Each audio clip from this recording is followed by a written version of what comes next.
The Rosicrucians, like the Freemasons, follow a particular philosophy known as Hermeticism, which is directly related to how and why Washington, D.C. was built. The origin of this philosophy dates back to the deepest recesses of the ancient world and to what has been one of the most dominant subjects in archaeological and metaphysical research through the 19th and 20th centuries, the lost empire of Atlantis. In Plato's dialogue, the entire authority of the Atlantis tale is based on the reputation of Solon, the Greek poet and lawgiver. Plato cited Solon as his source of information concerning the Atlantis story. And Solon said that he got his information about the Atlantis story from the priesthood of ancient Egypt during his time there, which was extensive. He is featured prominently in the Hall of the Lawgivers in the Capitol building, and he is also featured prominently on the pediment on the back of the Supreme Court building. The pediment above the east entrance of the Supreme Court building features Moses holding the 2 tablets of the 10 Commandments. To his right is Confucius, the ancient Chinese philosopher, while on his left is the Athenian lawgiver, Solon.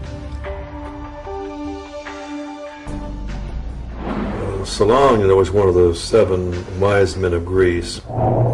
Seemed to be very realistic about what he knew, which we knew where he got what he knew entirely, but he passed it on to Plato. So in the old Atlantis that was in legend, at least, although it seems like that Solon and Plato really believed it existed. Atlantis is significant to understanding the secret societies, as it is said that all the mysteries believed by them have their beginning in this ancient empire. Well, it's this concept that there is ancient, mysterious, magical knowledge, which we initiates only can provide to you, and goes back to the time of Atlantis. All knowledge, the power to heal, the power to destroy, godlike powers hidden within secret societies. The ancient mystery religion is said to have been carried in secret to preserve the teachings through the Dark Ages. It's believed the mysteries were adopted by the Knights Templar, who brought them back to Europe when they returned from the Crusades. Templars came over to the Holy Land, and this is where the Templars got a lot of their kind of outre heretical ideas that later on got them in a lot of trouble. In England, the mysteries were adopted by men like Dr. John Dee, and later by Sir Francis Bacon. When Bacon sent his secret societies to the New World, the mysteries came with them. In short, the ancient mysteries represent the pagan beliefs of Rome, Greece, Babylon, and Egypt.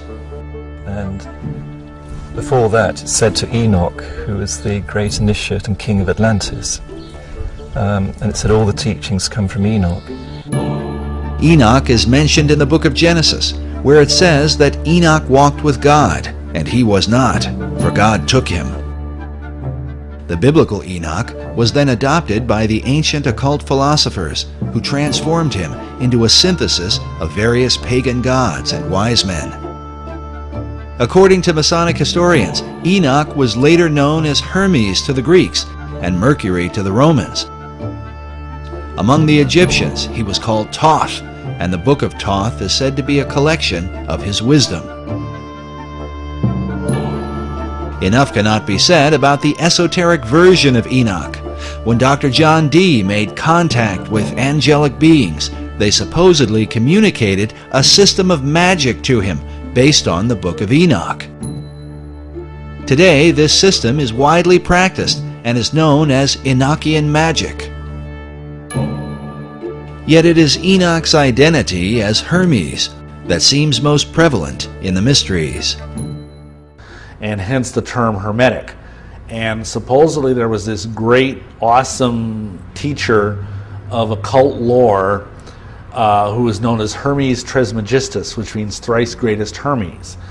And he produced this book that's called the Divine Poimander. And this is kind of like, if you will, a Bible of ancient occult lore. It was Hermes who was said to be the first to discover the zodiac and invented the art of communicating knowledge to the world. More importantly, Hermes taught men the craft of building cities. In the Divine Poimander is revealed the Hermetic maxim, as above, so below, as pictured by this tarot card of a magician with one hand up and the other hand down. As above, so below, but after a different manner. And what that means is that in esoteric thought, in everything that is above is reflected down below. So for example, a human being is a certain shape and form, but the universe itself is a giant version of the human body. And that everything that is down here has a supernal, macrocosmic, if you will, origin. And that's one of the essential concepts in the occult. As above, so below is repeatedly symbolized in esoteric art and a variety of symbols, the most basic of which is a triangle pointing upward or above. This is accompanied by a second triangle pointing downward below. When combined, they form a hexagram, commonly recognized as the Star of David, one of the most dominant symbols in the occult. Removing the base of the triangles, one can see the outline for the square and compass of Freemasonry.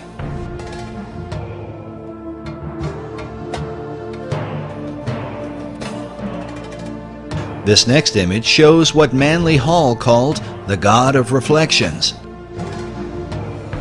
He is called the Ancient One, perched over a pool of water that reflects his image. Notice also how the placement of his arms and the crown upon his head form two triangles like a Star of David, while on his chest is a Maltese cross positioned upward and then reflected again down below. Esoterics believe this same principle of reflection can be found in nature, with bodies of water providing a mirror as a picture of the Hermetic maxim. With this in mind, consider the placement of the reflecting pools in our nation's capital. Before the Washington Monument, the U.S. Capitol, the Lincoln Memorial, and the Supreme Court.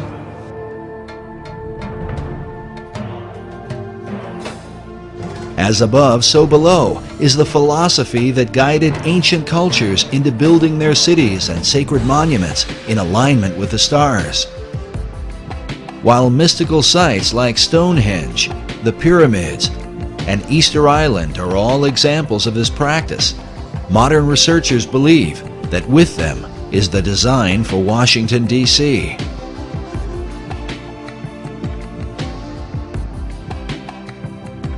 As above, so below. All those individuals that were involved in any type of architecture to the ancients, that philosophy, that dictum, especially in Freemasonry, was as above, so below. What you have in the heavens should reflect at a certain period of time that which is on the earth. So Washington, D.C., in my opinion, has some very strong, powerful spiritual energies because of the lining up of these buildings to various stars. These spiritual energies are referred to by Masonic author David Oveson. He writes that in the years following the American Revolution, the Masonic fraternities held ceremonial layings for government buildings. Such buildings were aligned with the stars and with the spiritual beings who ruled the stars. The debates over the design for Washington, D.C. usually begin with the designers themselves. Were these the sort of men to employ esoteric philosophy into the building of America's capital city? There's a distinction we have to make between the street plan of Washington, D.C. and the architecture that adorns it. We know the names of the four major people that laid out the street plan and the variations that happen in those street plans. And then there are any number of architects that worked on the various buildings that went up over the years. Nevertheless, at every major level, the influence of Freemasonry is said to have played a pivotal role. So much so that many researchers claim to see a Masonic square and compass in the street design itself.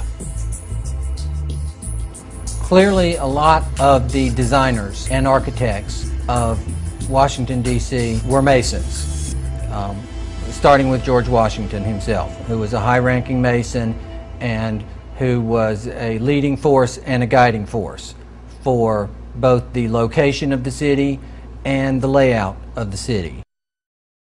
Washington's authority as the father of a new nation would set the course for America's capital city, beginning with its designer.